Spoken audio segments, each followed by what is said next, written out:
We are ready to start the next presentation, so if you can please take a seat. I would like to welcome Candid Wüest for his presentation. Up to you. So thanks for still being around. I hope you're all amped up with coffee and everything, ready to go for the presentation.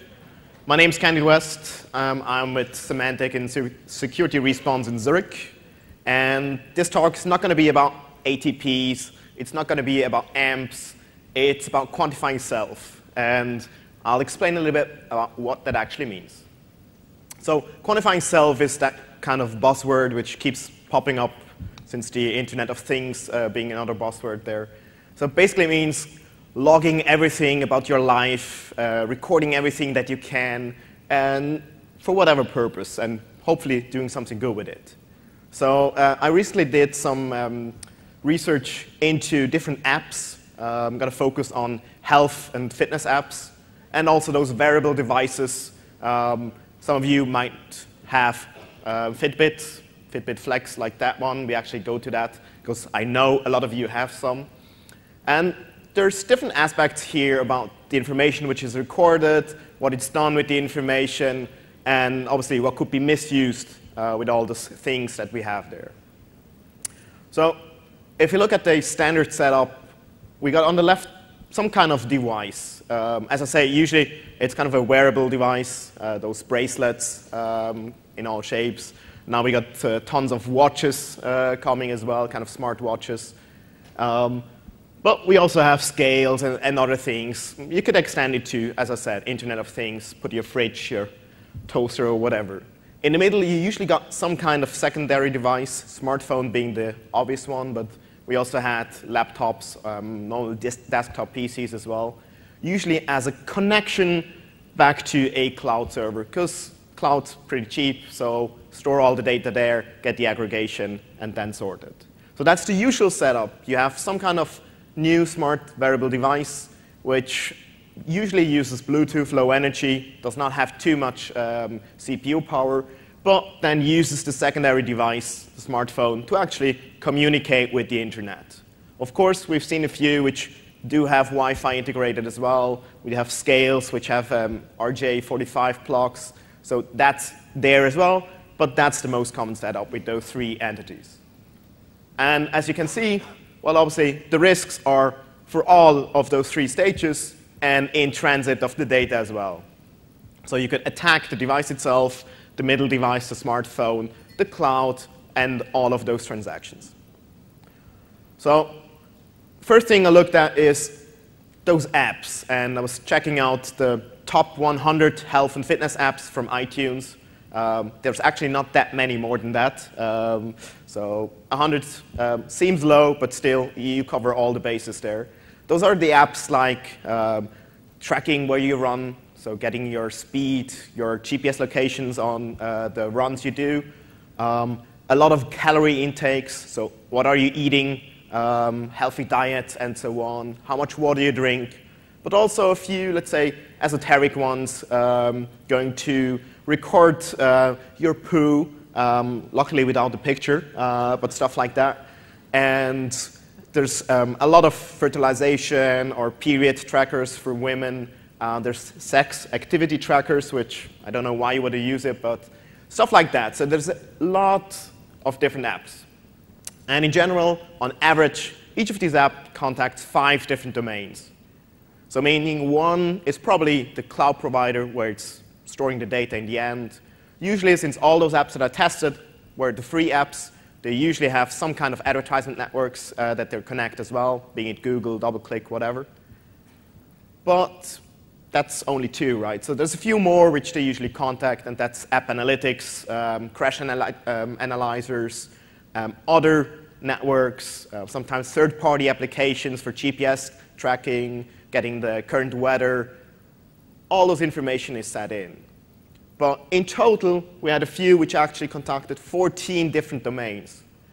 So that means the data that you have is actually spread around 14 different, probably different servers, service providers, and you actually have to trust each and every one of them to not mess around with your data, which gets more and more complicated. And even if you think that all of them are doing a good job. Some of them try to do, but unfortunately trying is not really making. So one example being one of those sex activity tracker apps. Clearly big stated on the website and in the app itself that they're not going to send any of this information to the cloud. No one will be able to actually know what you have been doing, what you have been recording. It's all local, no one else. So no problem, right? Well, they weren't lying. The data is not sent to the cloud. The problem is they're still sending analytics data, as in which button is pressed at which time, does the app crash or not. And guess what? It's the activity starting button and the activity stop button, which pretty much gives you the average of when you started your activity and when you stopped. Maybe to explain, the idea of the app is you place your phone on the bed and it records the vibration and the sound, at least on the level on how loud it is. And that's then recorded back, and, well, you don't want to know, but they do high scores and everything. So in that particular case with this app, after you stopped, it would actually check for a few advertisements and then display them. And that's the only point in time where they actually do display the advertisements. So that means it's not only the crash analytics platform which knows what you did, when you did it, but it's also the advertisement networks, because it's deterministic. You know if it's going with the user agent to get a few of those advertisements, well, that means it stopped at that moment. And guess what? It's all over HTTP GET requests. So no SSL encryption. Anyone in the same network will be able to know what you're doing. They might not know your name, because that's the unique identifier from your phone. But then again, if you're in the same network, there's probably not that many people, so you might be able to guess it over time. So those unintentional leaks are definitely there. But sometimes, well, it happens, let's say, free of house. So Fitbit, it's a while back, so 2011-ish. By default, they were sharing all your activity with everyone, kind of default settings. If you don't check, it's your fault. And one of the settings was, obviously, as well, the sexual activity. So just by Googling for sexual activity on the Fitbit site, you could find lots of other people. There were some funny comments, because if you look at it, some of them have 37 minutes, some are way below the 10 minutes. And obviously, people are starting making fun of it. We were discussing during lunch, actually, if we will see in the future people on online dating platforms saying, hey, can you please give me your Fitbit account as well? Because you want to verify if they're healthy and maybe what their night activity is as well, right? So always make sure that you actually check the default settings, unless you really, really don't care. So brings us back the information. You have to trust a few sites that they're not messing with your information. And with the newest release of Android and iOS, now you have Google Fit, you have the HealthKit from Apple, and Samsung has the Semi, which kind of goes into the same direction. So they're all trying to be the platform where everyone else can get their information in, and hopefully it will be nice protected and everything. Apple actually started to be pretty strict with it, so to say every application which will access the HealthKit does have to have a privacy policy, which you think will be straightforward. Well, if we look at all the apps that I analyzed, 52% did not have a privacy policy. And I mean, I was pretty, let's say, open with, even if it's just a small paragraph saying, privacy policy, we don't give out information to anyone else, which probably wouldn't be the truth, but still, I already voted that as, yes, it's a privacy policy. So 52 did not have anything at all, which means, well, you're trusting them not to sell your data. They could, because they're not even telling you anything else. Well, depending on the state you're in, the country you're in, and so on. But means also that more than half of the apps probably shouldn't be able to be installed through the Apple iTunes stores. They also started now making it more and more granular what information is actually shared, so you should be able to choose that as well. But as usual, the problem is actually Apple had to pull the HealthKit. HealthKit's still there, but the apps accessing the HealthKit at the moment with the iOS 8, because they still had some problems. At the moment, it seems to not be fixed yet. Well, they have other stuff they should fix first, probably. But it shows that they have to make it right, because otherwise people will not trust it for the future. So trusting where the information is definitely one of the key elements. But the information is already analyzed. Jawbone being a good example. During the recent earthquake in San Francisco, so Jawbone is another one of those fitness bracelets. They have a nice sleep modus as well, where they record if you have a, well, let's say, bad dream, you're shaking yourself, and so on, so they will record it. And here you see how many people are actually woken up, at which stage, and you also see how quickly they went back to sleep. And with the different colors, you see the blue one is pretty close to where the earthquake was, and then further away, people didn't really notice it. So it's interesting information and study, but of course also shows you that they know when you sleep, they know where you are, where you live, and they're already using that information. I didn't say misuse, but they're using it. So obviously, keep that in mind, because if you're not reading the privacy policy, well, maybe there is none, who's stopping them from selling that to marketeers, to other companies, and so on? And we actually see that there's a big trend, obviously, in healthcare industry, medical research, and so on, to get information about the users. We've seen a few companies testing the iOS 8 at the moment for insulin pumps, to have automatically get all the information into your smartphone and have your doctor actually being able to get the information. Because they say, well, the information is probably better than if the user enters it manually, because there could be human errors and so on. But that means there's going to be vital information on those platforms. Well, the next obvious one is, well, I was just sniffing all the traffic on those applications. And guess what? Still, 2014, 20% of all the apps did send the account information in clear text. So HTTP, GET requests or POST requests, no SSL. Here are a few of my favorites. So Ken West, my alter ego, sending it here for register, create new user, password in clear text, and obviously a few more. That one we'll get back to as well. It has a nice API with my passwords and everything. This one, using POST request, has a hash, so at least they heard of some security. Problem is, they're hashing in the application, so you don't even have to crack the hash, because you just pass the hash and you're authenticated. So nice try, but unfortunately not succeeded. And there's tons of them. So we see many of those small applications are not developed by larger companies, but even the larger ones, they had a few which, yes, should definitely fix it. Problem is, I contacted obviously all of them, informed them.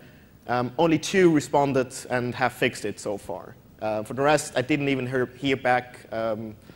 So either they don't really care, or I don't know. So what can you do? So the one example we had there, which was a very interesting one, he actually fixed it, so that's a nice one.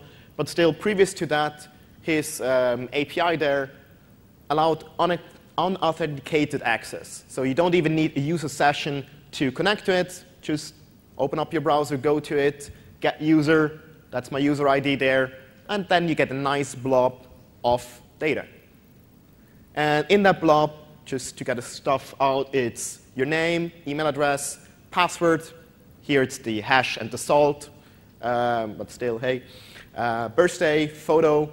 You get the token for Fitbit, because many of those devices, they share the information. So if I use my Fitbit, the information is actually passed to the same network, because they will have my password logging into the account, getting the information back to this application. Obviously, usually it's a token, but still works. They also have with things, that's the scales and different stuff, Google account, Facebook account. So that's perfect for spammers, right? Because obviously, 878 exists as well, 879 as well, and so on. So you can just iterate through all the users, get all their email, name, passwords, and so on. Obviously, you could log in, get the information there as well, but just from that API, which is actually nicely documented on the website as well, you get all the information that you need as a spammer.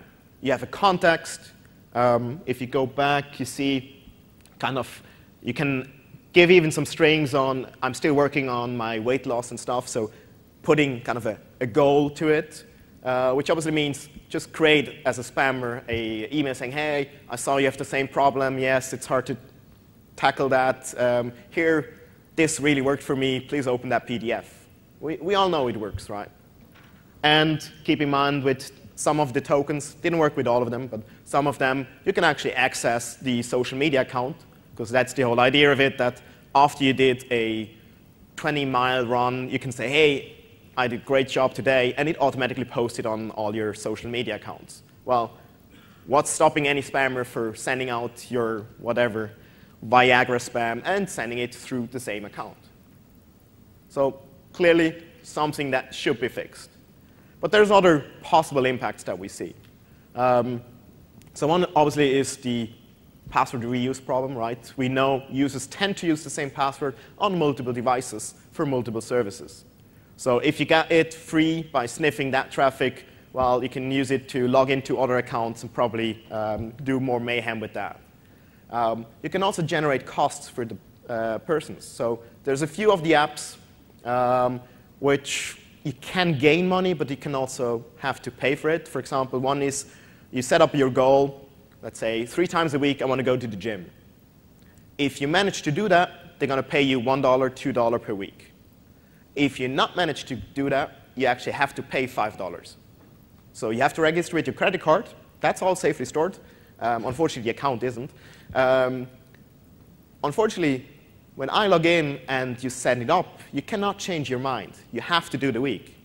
They check with GPS location if you're at a gym which is registered, if you're there for a long period, and so on. So you could actually generate some premium services, some cost for the user, which obviously we don't want to end up with. Then there's the whole loss of privacy. So, I mean, we said you could use all the information for spamming, identity theft, obviously, for other accounts, good for profiling as well, extortions. So, I mean, if you got the GPS location where someone is, as in, for example, right now here at the West Inn, you got some location, right? Maybe if someone's not so loyal to their partner, you might find out about their friends because they're betraying them, right? So you know the GPS location, could use that against them. We don't even want to go to the extortion for the sex activity and stuff, but stuff like that could probably be misused. And the 20% of the password, that's just the tip of the iceberg.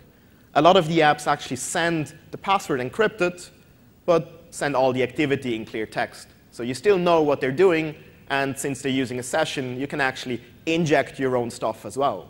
So instead of having 1 20-mile run, you just had 3 in 20 minutes. Probably not realistically, but it could work. Location, as I said, stalking, the old, it's discussable, but probably could work. Burglars, they know you're running for 20 miles, so you're probably not at home, so you can steal stuff.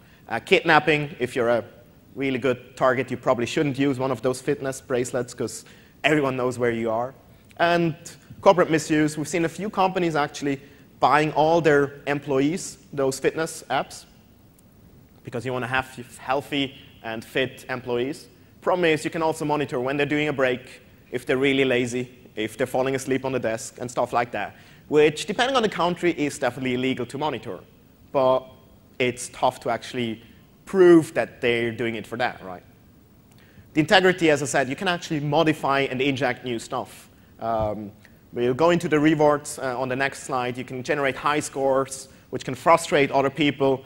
You can also frustrate people to modify, let's say, their goals, right? And say, well, now you're just trying to go 5 stones below, or just get a few extra calories in and messing up all their statistics, right? I mean, do you really check what you put in? Usually you trust it, right?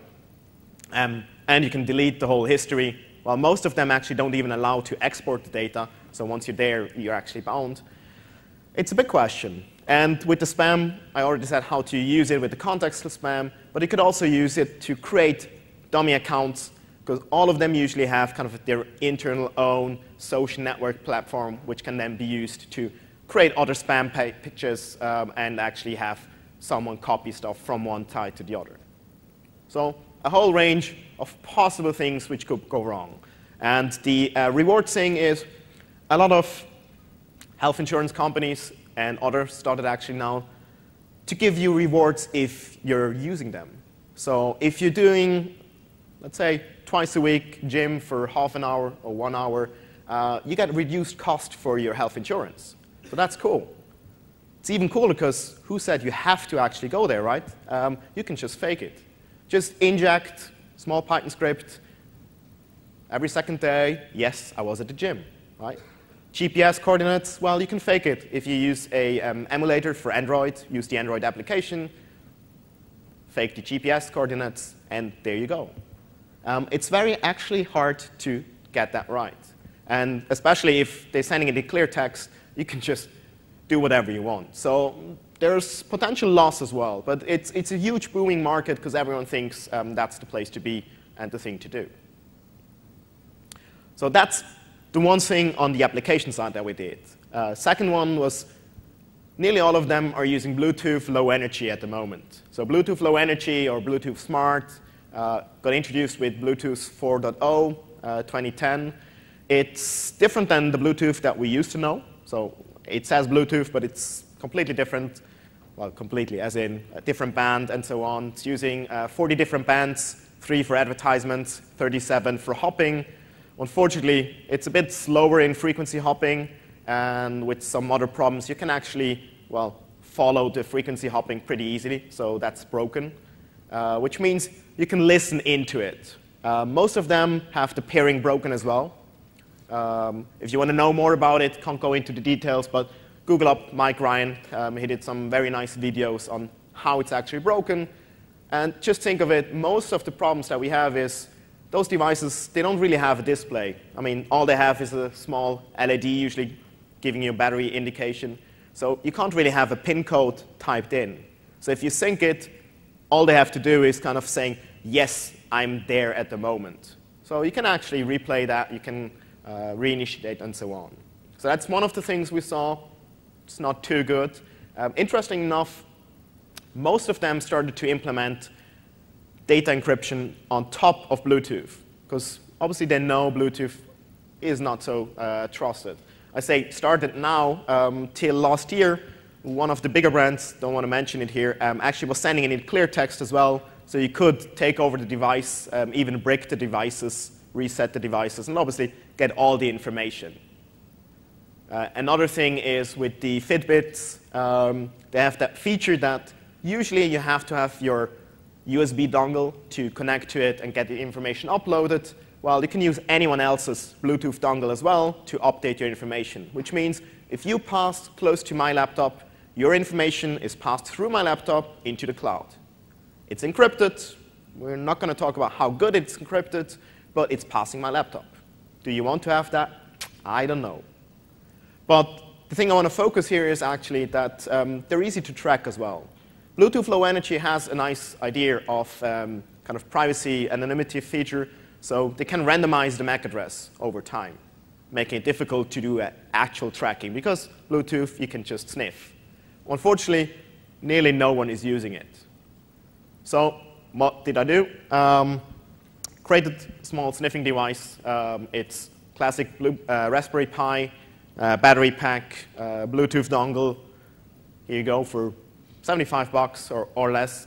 Get one of those, and then you're able to sniff all the Bluetooth and Bluetooth Low Energy devices. So I started doing that yesterday, walking around, and I got 50 devices here at Virus Bulletin. We can see that most of them, half of it, is actually Fitbit Flex. So it seems to be most common. Got Fitbit One, Nike, Jawbone, and a few others there. Didn't get Miko, so the Pebble watch is not there. I saw it today, but not yesterday. Obviously, my first idea was to place one of them in the green room, one of them at the entrance of the red room, and then just see who's actually going to which talk.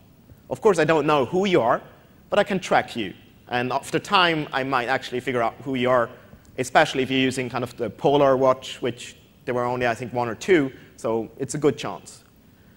I decided against it because leaving something blinking funny with some duct tape at the wall in America does not seem to be a good idea. But trust me, it's definitely possible. And I checked this morning to see that only 29 were actually here for breakfast and a little later, before noon. So some of you probably had 1 or 2 drinks yesterday and slept in a little longer. Or you forgot to take your fitness bracelet with you. I don't know.